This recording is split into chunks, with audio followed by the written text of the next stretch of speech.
Hello everyone, আজকে আমরা যেটা স্টার্ট করব that is the Newton second law. তার আগে আমাদের কিছু জানতে হবে, that is the momentum. Momentum কি জিনিস?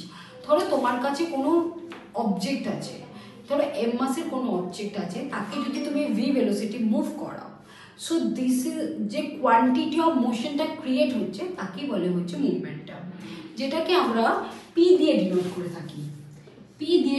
থাকি। That is the product of mass and velocity. এর সাথে আমি বলতে পারবো যে এই মুভমেন্টামটা হচ্ছে একটা ভেক্টর কোয়ান্টিটি, কারণ যেহেতু ভেলোসিটিটাও একটা ভেক্টর কোয়ান্টিটি। সো এইটা যে পি হচ্ছে vector quantity and just because ভেলোসিটিটাও একটা ভেক্টর কোয়ান্টিটি।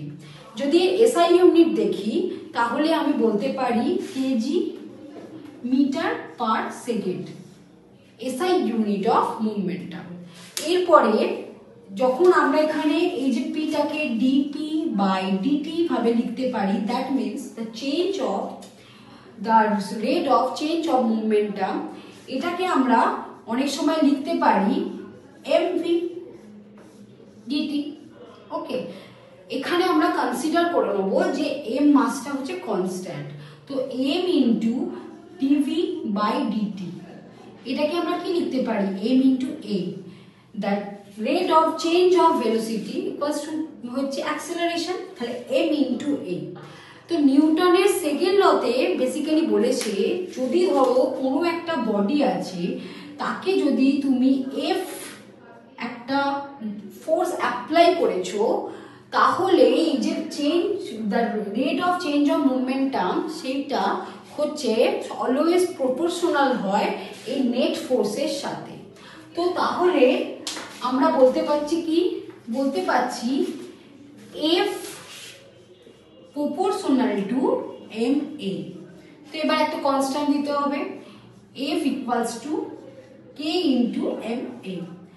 তো আমরা যদি একটা ধরো 1 ইউনিটের মাসকে যদি আমরা 1 ইউনিটের অ্যাক্সিলারেশনে নিয়ে যাই, তাহলে যে ফোর্সটা ক্রিয়েট হচ্ছে দ্যাট ইজ অলসো 1 এ। তোমরা কনসিডার করে নিচ্ছি here M into 1 unit, because this K is depend on M into A. তাহলে এম যদি আমি 1 ইউনিট ধরি, এটাকেও যদি আমি 1 ইউনিট ধরি, তাহলে আমি অটোমেটিক পাচ্ছি এফটা এখানে 1 ইউনিট। তো ইন দ্যাট কেস কে এর ভ্যালু হয়ে যাবে 1। আমরা ম্যাক্সিমাম সামে কনসিডারই করে নেব যে কে এর ভ্যালুটা 1। তো তাহলে আমরা অ্যাকচুয়াল ফর্মুলাটা কি পাচ্ছি, এফ ইকুয়ালস টু এম এ। এবার জাস্ট এফ হচ্ছে একটা vector quantity and a also vector quantity. তো এফ এর যে ডিরেকশন, সেটা এফ এর ডিরেকশন যেদিকে হবে অ্যাক্সিলারেশনের ডিরেকশনও সেই দিকে হবে। ঠিক আছে, ধরো তোমার কাছে একটা বডি আছে যেটা 10 নিউটন, 10 কেজি। এখানে আমি একটা 10 নিউটনের ফোর্স অ্যাপ্লাই করলাম, তাহলে অ্যাক্সিলারেশন বা কতটা এতে মুভ করবে, ঠিক আছে, সেটা আমি কি বার করব with help of this formula. তাহলে আমি এখান থেকে এ ইন্টু আমি কি ধরতে পারি, এন ইন্টু ধরতে পারি এফ বাই এম।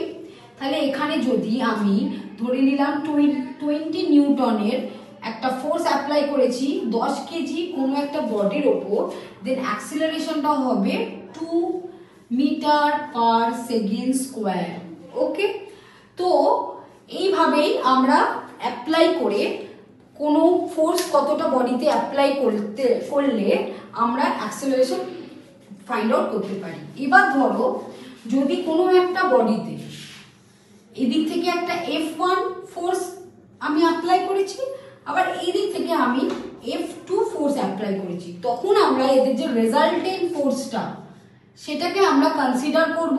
সেটা যদি আমি সামেশন অফ F নিতে পারি, that equals to M into N। Okay, that means the rate of change of momentum is always proportional to the net force যেটা কি করে যে বডিটার উপরে অ্যাপ্লাই করা হয়। ঠিক আছে, তো এতদূর অবধি সেকেন্ড ল অফ মোশন আছে। নেক্সট ভিডিওতে আমি তোমাদেরকে ডিসকাস করব third law of motion. Okay, thank you.